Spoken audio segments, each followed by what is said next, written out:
Premier League England in Arsenal Liverpool waliin qixa bahee carraa garaagarummaa qabxii 8 leegicha dursuuf qabuuf jala fashaleessee jira.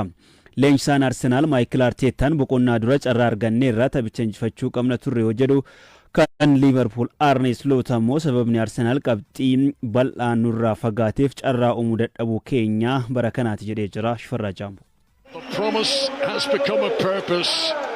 Now can the destiny sababa malee shaampiyoonii liigichaa akka hin taane tapha itti mul'ifne dhugaa dubbachuuf garee ajaa'ibaa waliin taphanneem yaada Dominic Szoboszlai taphicha boodati akkan yaadutti jarri kubbaa kallattii sirrii eegde takkallee waan yaalte natti hin fakkaatu shaampiyoonotarraa goolii osoo hin keessummeessin ba'uun keenya natti toleeraan barana gareen isaanii shaampiyoonummaaf kan eegamu leenjisaa Arsenaal Mikel Arteetatu jedhe torbee 21ffaa Premier League Englandiin tapha cimaa liigichaan shaampiyooniin Premier League England Liverpool if kaadhimamaan waancaa Premier League England bara kanaa Arsenal Emirates morkiin godhan goolii malee xumurame tapha Arsenal garaagarummaa Manchester City waliin qabu qabxii 8 bal'isuuf ture Liverpool karoora jaraa karaatti hambisee Arsenal carraa Manchester City taphoota 3 walitti aansee qixa bahee fayyadame fiigicha shaampiyoonummaa maraatoon irraa gara fageenya gabaabaatti deebisuuf dandeessisu argateera garuu hin fayyadamne jedhame Liverpool Hugo Ekitike miidhamaan dhabuu isaan taphataa sarara fuuldura irra taphatu osoo hin qabaatin gara dirree yoo seenu Jeremy Frimpong bakka Muhammad Salahtti fayyadameera Arsenal boqonnaa dura taphicha xumuruu qaba ture ta'us ittisa Liverpool bira darbuun itti ulfaateen kubbaa qabatanii taphachuun Liverpool boqonnaa booda fooyya'eera ta'us tapha kanaan Arsenal yeroo 9 kubbaa yaade keessaa 4 kallattii sirrii yoo eegdu Liverpool erga bara 2010 taphoota 600 booda tapha kubbaa kallattii sirrii eegde osoo hin yaalin bahee ta'eera taphicha injifachuu waan hunda kan yaade Arsenal taphataan isaanii sarara fuulduraa Victor Gyökeres kubbaa 8 qofa tuquun daqiiqaa 64 irratti jijjiiramee baheera taphattoota teessoo irra turan Gabriel Martinelli Noni Madueke Gabriel Jesus fi Eberechi Eze jijjiiree taphachiiseera garuu ittisa Liverpool taphattoonni kunneenis cabsuu hin dandeenye taphoota 5 darban walitti aansee kan mo'ate Arsenal ammas garaagarummaa qabxii 6 liigicha dursaa'eera ta'us kana booda dhiibban cimuu danda'a warri faana Arsenal duuka bu'anii shaampiyoonummaaf yaalan kilaboonni ammoo turmaata liigichaatiif morkatan hundi cimanii dhiyaatu inuma kaleessa Liverpool taphattoota sarara fuulduraa Hugo Ekitike Alexander Isak miidhamaan Muhammad Salah waancaa Afrikaan osoo dhabuu baate Arsenal yaaddessuu danda'a ture tooftaan Arne Slot filatanis gama biraatiin sirriidha kan jedhan jiru Liverpool erga Champions League kilaboota Awurooppaatiin goolii 4-1 PSV Eindhoveniin mo'ame taphoota kurnan darban hin mo'amne kanaaf ammoo haalli Arne Slot garicha yaaddoo sana keessaa baasaniif taphattoonni duraanii Liverpool jajaniiru Daniel Sturridge Liverpool haala sana keessaa ba'uun Arsenal irraa qabxii tokko argate kan deebi'e cimina Arne Slotiin kana beekamtii kennuu barbaachisaa jedhe Liverpool jalqabbii liigichaan taphoota 12 keessaa 9 yeroo mo'ame Steven Gerrard akkas jedhee ture Liverpool rakkoo keessa seeneera baay'ee nama dhukkubsaa jedhe amma Liverpool dhukkubarraas fayyeera ogeessi kana fayyise ammoo Arne Slotii jedha taphoota arfan darban Arsenal waliin taphateen tokko mo'ate 3 qixa kan bahe leenjisaa lammii Netherlands Arne Slot bara kana leenjisaa jalqabaa Arsenaliif harka hin laanne ta'eera gama biraatiin tapha kaleessaan haalli ittisni Liverpool taphattoota Arsenal dhaabe jajannaa itti roobseera sarara jidduu irratti McAllister fi Gravenberch adda turan Milos Kerkez Bukayo Saka to'annoo jala bulcheera gama Arsenaliif Victor Gyökeres ammas garichatti baruun itti ulfaateera carraa sarara peenaalitii keessatti uumame itti fayyadamuu hin dandeenye taphicha booda leenjisaan Arsenal Mikel Arteetaan haala Aston Villa itti mo'anneen tapha kanas injifachuuf karoorfanne garuu boqonnaa booda akka yaadne nuuf hin taane jedhe yeroo hunda tapha hin injifattu kunoo waan akkasiitu si mudachuu danda'as jedhe Mikel Arteetaan haala deeggartoonni ittiin nu deeggaran baay'een dinqisiifadha kan jedhe Arteetaan ammas bakka gaarii irra jirra kana hanga dhumaa itti fufuuf yaallaa jedhe yeroo tokko akka gaariitti taphannaa gaafa biraa ammoo akka kaleessaa kanatu nu mudataa kana yeroo dhibbaa ol dubbadheera kana fooyyessuu qabnaa garuu as dhiyoo ciminni jiru gaariidhaan yaada leenjisaa Liverpool Arne Slot ture tapha kaleessaa kanaan gochi Gabriel Martinelliin taphataa Liverpool Conor Bradley iddoo miidhamee jirutti irratti raawwates dubbii ta'eera Gabriel Martinelliin Bradley dirree keessaa gangalchee baasuu yaalaa ture kun ammoo namooma dhabuu gurbaatii jedhameera leenjistoonni lamaan garuu harka irra qabatan Arne Slot Martinelliin beekee miti sa'aatii qisaasessu dhiyeessuun pirimeer liigii Ingilaandi keessatti waan barameef Maartineelis akkasitti hubate jedheen yaadaa jedhee Mikel Arteetaan ammoo booda waliin dubbannaa yoo jedhu ta'us Gabriel Maartineeliin dhiifama gaafateera. Akkas yaadee miti hiriyaa koo dafii fayyi taatee raawwatameef dhiifama guddaan gaafadhaa jedhee. Yeah, that's not on at all for Martinelli.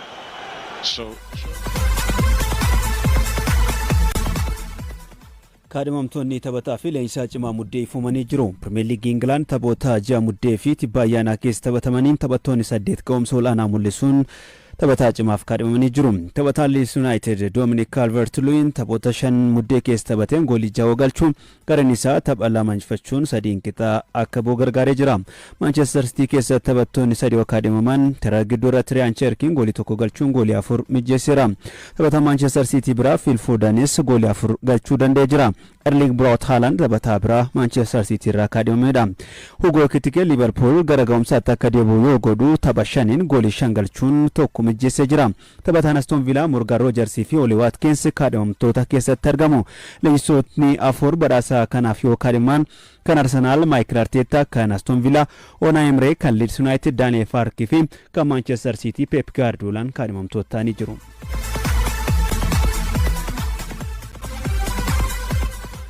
Manchester United leenjisaa duudhaa kilabichaa madaaluu qacaruu qaba jedhan taphataan duraanii Gary Neville.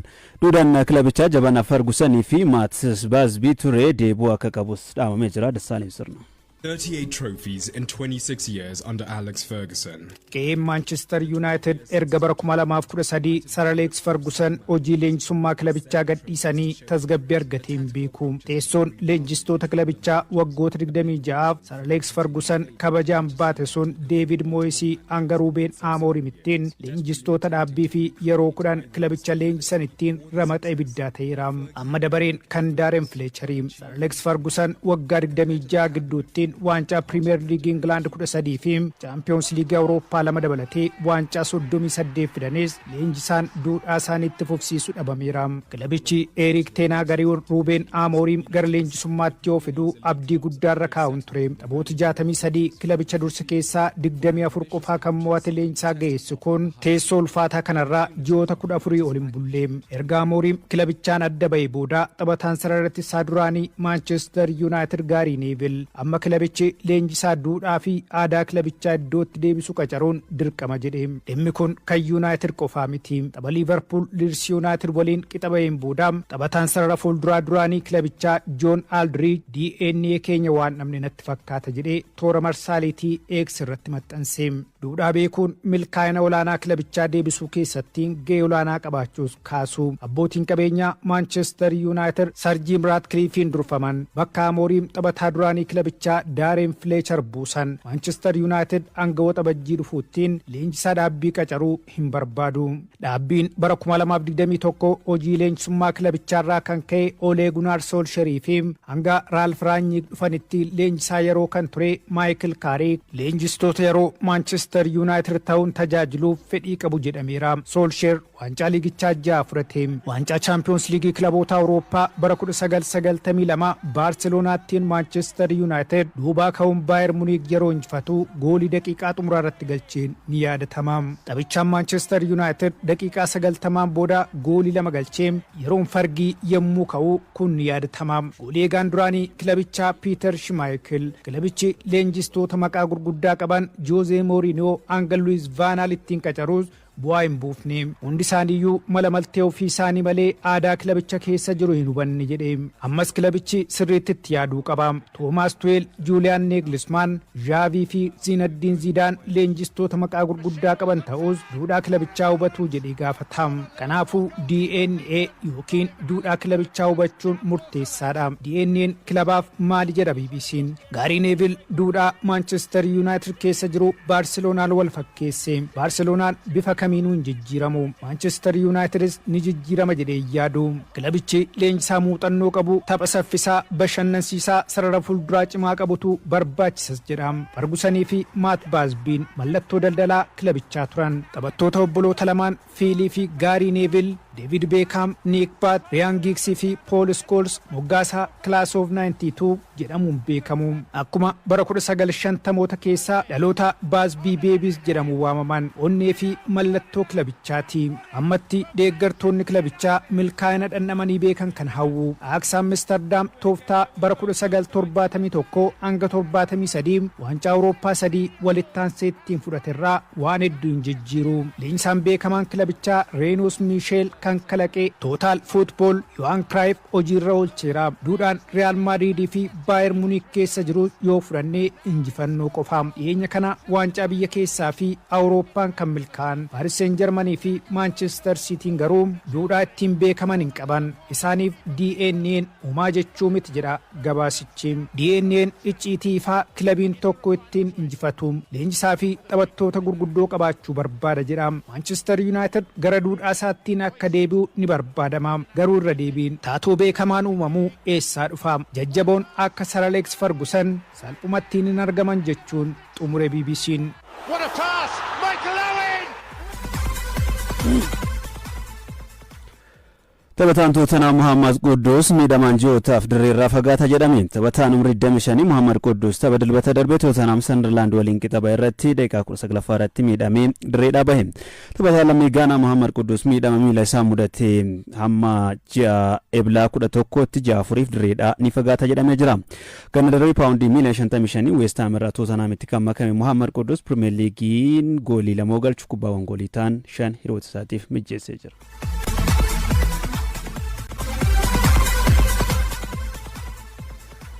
Waancaa mo'amtoota Spain Real Madrid Atletico Madrid injifachuun xumuraaf gahe. Waancaa mo'amtoota Spain walakkaa xumuraatiin kaleessa Saudi Arabiyaatti Real Madrid goolii 2-1 Atletico Madrid injifatee jira. Gooliiwwan injifannoo Real Madrid Federico Valverde fi Rodrigo galchanii jiru. Goolii tokkitti Atletico Madrid mo'amu jalaa hin baasin Alexander Soros galchuu danda'ee jira.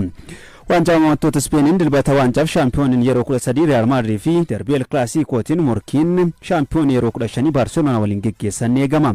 Gareen Hansi Flick Barcelonaan kaleessa goolii 5-0 Athletic Bilbao injifachuun ni yaadatama.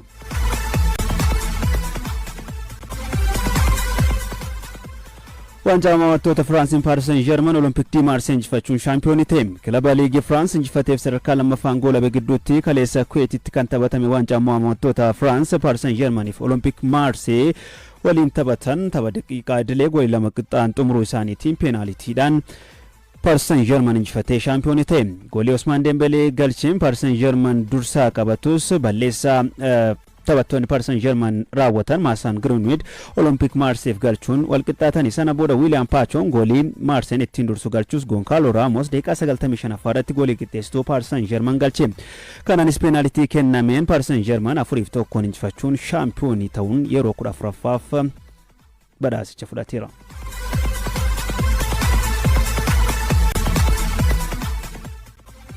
Seera Italiitiin AC Milan Genoa waliin qixa bahe. Seera Italii tapha xumuraa torbe 18ffaan AC Milan San Sirotti Genoa waliin goolii tokko qixaan xumure. Lorenzo Colombo goolii daqiiqaa 28ffaa irratti galcheen dursaa kan ture Genoaan daqiiqaa dabalataa keessatti Rafael Leaon goolii galcheen AC Milan wal qixxaachuun qixaan xumurani. AC Milan qabxii 39 sadarkaa lammaffaa irra yoo taa'u morkataan isaanii Genoaan qabxii sadiin hanqatee sadarkaa 5ffaatti argama. Seera Italiitiin Inter Milan qabxii 42 dursaa yoo jiru AC Milan Napoli Juventus fi Roomaan sadarkaa ittaanu qabatanii jiru.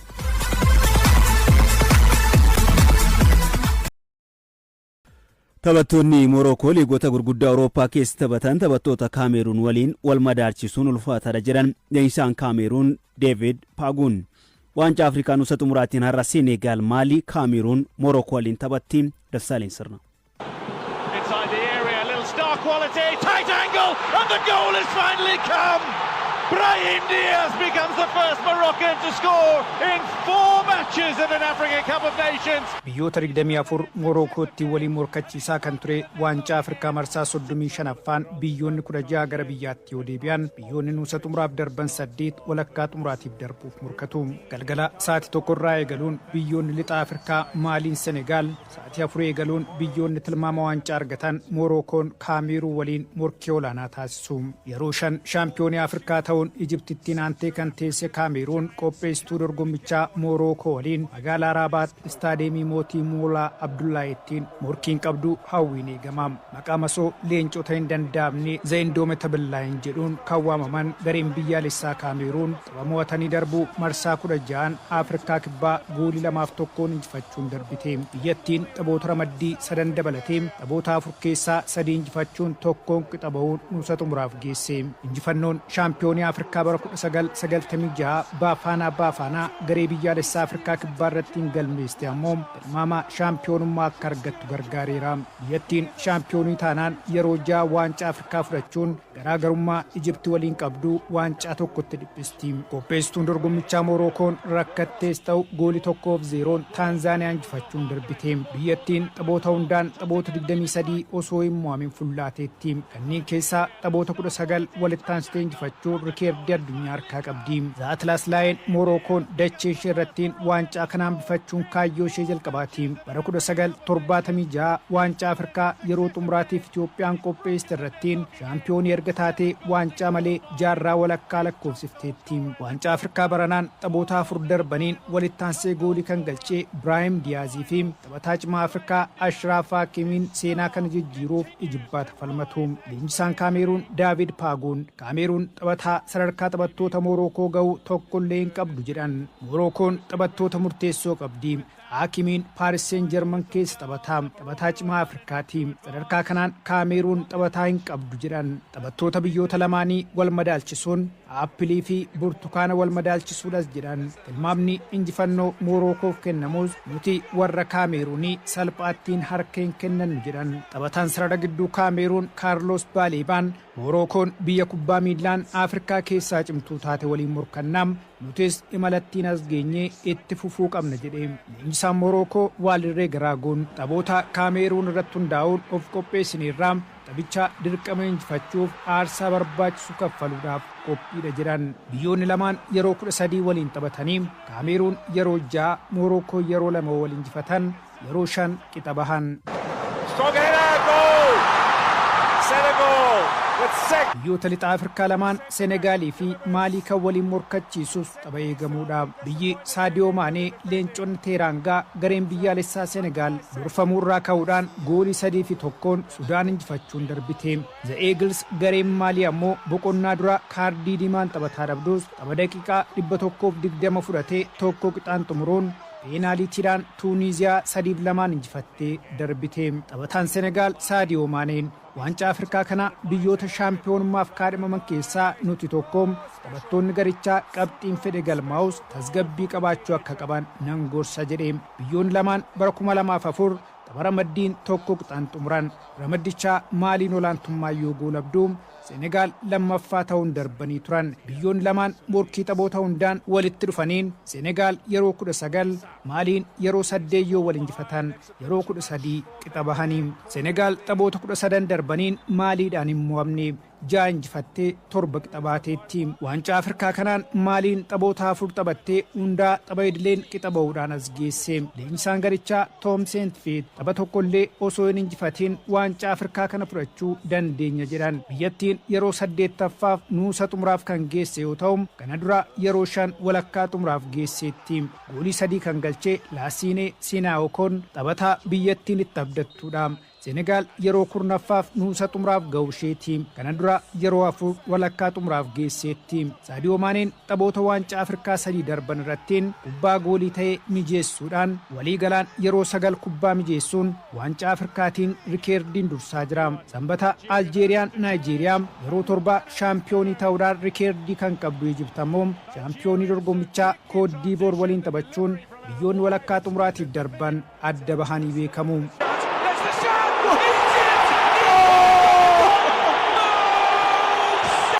Shaampiyoonaan qaxxaamuraa biyya addunyaa marsaa 46ffaan biroo Ameerikaa Floriidaatti geggeeffama. Shaampiyoonaan qaxxaamuraa biyya addunyaa marsaa 46ffaa biroo Ameerikaa Floriidaatti geggeeffamu gareen atileetiksii Itoophiyaa bakkichatti shaakala hojjetaara. Gareen atileetiksii qaxxaamuraa biyya addunyaa Floriidaatti dorgommiirratti hirmaatu kaleessa garas imalee jira. Atileetota akka Taaddasaa Warquu fi Ruut Mashashaa kan of keessatti hammate garichi qophii biyya keessatti taasisaa turaniin dorgommichaaf akka mijatutti ji'a tokko oliif qophaa'e. ba'aniiru. Itoophiyaan gosoota dorgommii shaniin qooda kan fudhattus ta'uunsaa beekameera. Garee buulayyii kiiloomeetira 10 dhiiraa fi dubaraan guddattoota kiiloomeetira 8 dhiiraan akkasuma kiiloomeetira 6 dubaraa fi ulee walitti kennuu wal makaan ni hirmaatti. Shaampiyoona marsaa 45ffaa Beelgireeditti dorgomeen Itoophiyaan warqee 2 meetii 6 fi naasaa 2 Keeniyaatti taantee sadarkaa lammaffaan xumuruun ishee ni yaadatama.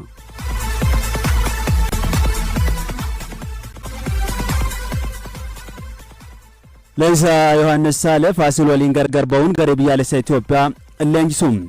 Guyyoota muraasan dura leenjisaa garee biyyaalessaa Itoophiyaa ta'uun kan qacaraman leenjisaa Yohaannis Saale Federeeshinii Kubbaa Miilaa Itoophiyaa waliin ta'uun ibsa miidiyaaleef kennanii jiru.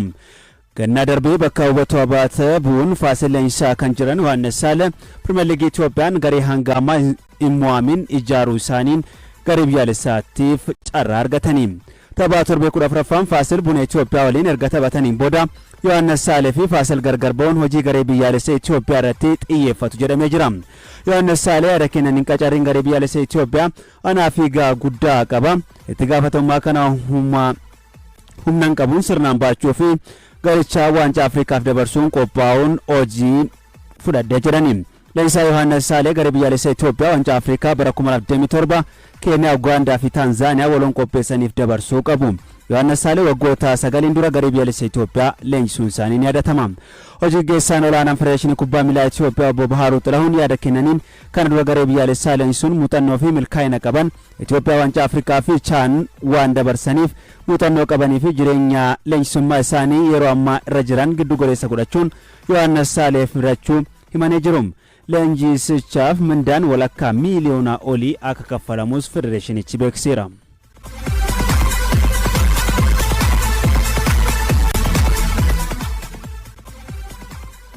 Pirimeer Liigii Itoophiyaan Nageellee Arsiin injifannoo yoo itti fufu Adaamaan Yuunivarsiitii Walwaaloo Addiigiraat waliin qixa ba'e. Taphni kilaboota sadarkaa jalqabaa fi xumuraa irra jira walitti fides goolii malee xumuramee jira. Abdurrahmaan Amin. CV Pirimeer Liigii Itoophiyaa torbee 14ffaa tapha jalqabaa isteediyeemii Finfinneetti taphatameen Nageellee Arsiin goolii 1-0 Midira Gannat Shiree injifachuun goolabee. Taphataan sarara fuulduraan Nageellee Arsii Kabbee Buzunaa goolii injifannoo kilabichaa taphataa galcheedha.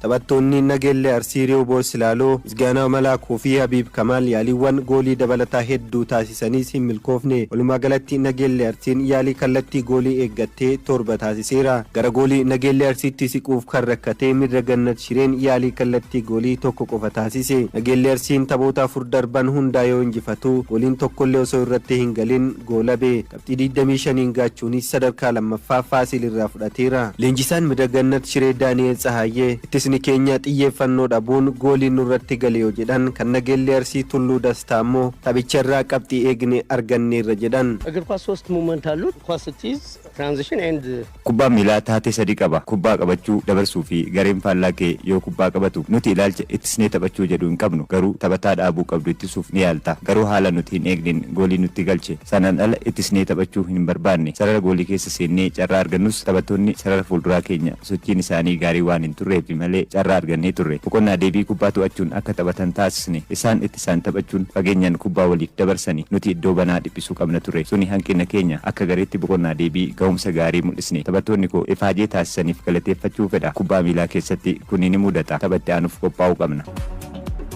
የእውነት ስነግርህ የጠበቅኩትን ያገኘን dhugaa dubbachuu fi qabxii eegaa turre arganne sarara gidduu irratti humna makachuudhaan taphatu kubbaan achi ka'u rakkoo uumuu mala waan ta'eef iddoo ka'umsaa kana to'achuudhaaf lamaan keenya iyyuu murkanneerra nutis kubbaa sarara gidduuti ka'een goolii galchine sadarkaa lammaffaatti ol siqnus waa'een sadarkaa nu yaachisu taphoota nu hafaniif ga'umsa qofa osoo hin taane dadhabbiin nu mudatus qabxii argannuuf murteessaadha shaakalloo jenne haala kubbaa dheeressinee walii dabarsinu irrattiin hunda sana har'a mul'isneera. Tapha biraa isteediyeemii Finfinneetti taphatameen Adaamaan Yuunivarsiitii Walwaaloo Addiigiraat waliin taphachuun goolii 1 qixaan xumure. Daqiiqaa 21ffaa irratti Kirubeel Wandimmoo goolii miidhagduu rukuttaa dabbii irraa galcheen Walwaaloo Addiigiraat dursuu eegale. Boqonnaa deebii jijjiiramee kan seene Fiqaaduu Mokonnin balleessaa Biniyaam Ayitan irratti hojjeteen Adaamaan peenaalitii argate.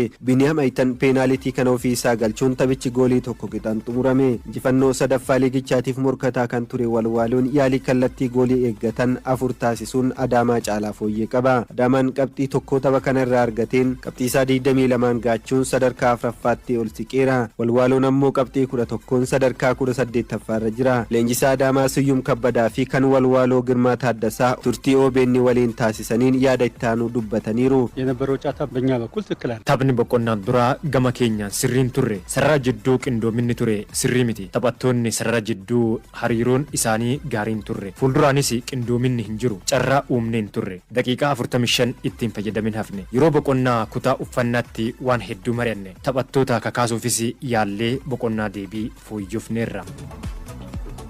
ተጋጣሚያችን ትንሽ ጀርባቸውን አጥበው ነው በደም የሚጫወቱት። ሞርካታን ኬኛ ዱበሳ ዲፕሴ ተበታ ተበቶት ተሳጅዱ ለመቱ ጅራ እዶ ሰናን ቢሊስ ተው እንደንደኝ ሰራራ ቀርቀራ ፈየደሙ ፊያሌራ ገሩ ምልካ አይንቱሬ ደርቤ ጨራ ኡምኔ ድሬሳን ረተበተኒ ኩባ ዴብሰኒ ፉልበት ደፈኒ ደበርሱ ሰናኒስ እዶ በና አርገቹ እንደንደኝ ስቴዲየም ዩኒቨርሲቲ ሳይንስ ፊ ቴክኖሎጂ አዳማት ተምኒ ዱርሳ ሊጊቻ ቡነ ሲዳማ ፊ ክለበ ሰደርካ ዱማዲ ደመፋረ ጅሩ 40 ምንጭ ወልቲ ፊዴ ጎሊ መሌጡ ሙረሜ 40 ምንጭ እርገሌንጂ ሳሃራ አበባው ቡጣቆ ቀጨሬ injifannoo jalqabaa argachuuf rakkatus Buna Sidaamaa caalaa sochii taphaa mul'iseera. Kilabichi taphoota sadan darbaniin goolii galchuu dadhabus goolii osoo hin keessummeessin dirreedhaa bahe. Taphoota lama walitti aansuun erga injifatee booda qixa kan bahe Bunni Sidaamaa ammas qabxii 29 liigicha dursaa jira. Leenjisaan Buna Sidaamaa Yaareed Gammachuu taphattoonni keenya carraa argatanitti hin fayyadamne jedhan. Kan Arbaa Mincii Ababaa Buttaaqoo ammoo gareen isaa adeemsaan fooyya'aa jiraachuu kaaseera. የፈለግነውን እንቅስቃሴ አላየንም። garicharraa sochii haala barbaanneen hin argine suni guyyaa lama qofaa boqachuu keenyaan taphattoota koorraa dadhabbiin ni mul'ata. Morkataan keenya Arbaa Mincii har'a morkii cimaa taasisee sarara ittisaa isaas cimaa ture. Sarara ittisaa isaa bira darbuu hin dandeenye ture. ሁለታችንም በኩል ለማሸነፍ የምናደርገው ነገር nuti lamaanuu mo'achuudhaaf morkiin ture gaariidha. Taphichaan yaaliiwwan turaniiru kallattii isaanii eeggachuu dhabanis guutumatti ta'uu baatus ittisaan milkoofneerra goolii galchuuf rakkanne malee carraawwan uumnetti fayyadamuu hin dandeenye. Taphataa sarara fuulduraa goolii galchuudhaaf ka'umsa qabu tokko yoo arganne hojii keenya itti fufna.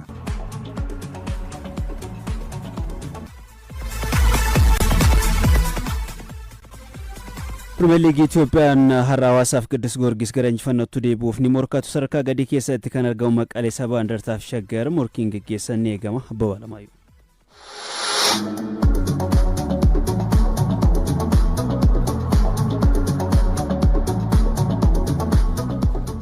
liigichaan taphoota torbee shan darbeen kilaboota injifannoo malee malaa jiran shan keessaa Qiddus Goorgis tokko. Har'a torbee 14ffaan Qiddus Goorgisii fi Hawaasaan sa'aatii 9 irraa eegaluun istaadeemii saayinsii fi teeknooloojii Adaamaatti waliin morkatu.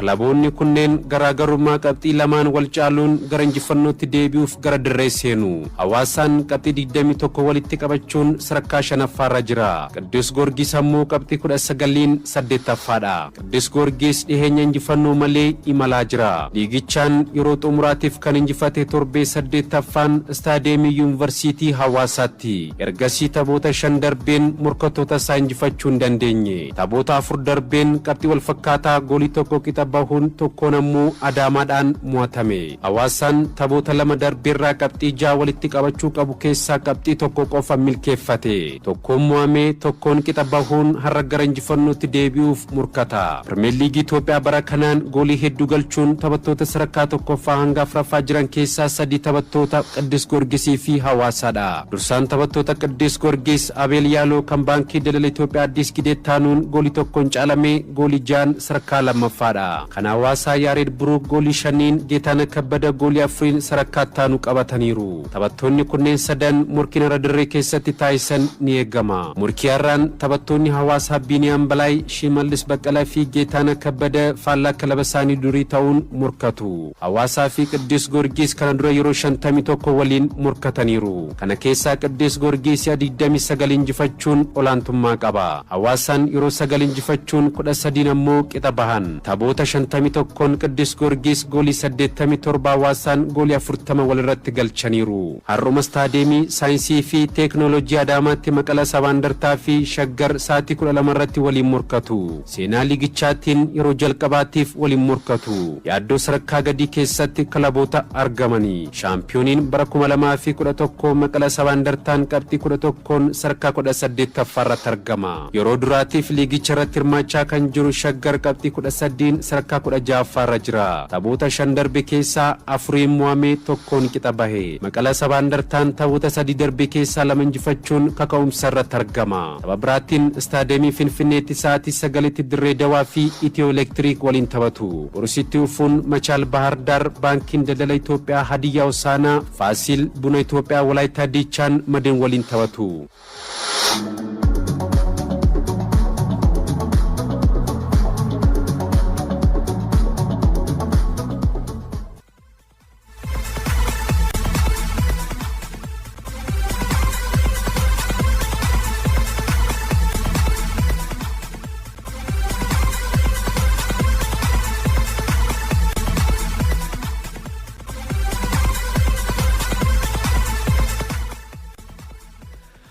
Oduutaan misoomni kooliidarii magaalota misooma ispoortiin akka biskileetii utubaa jira jedhame.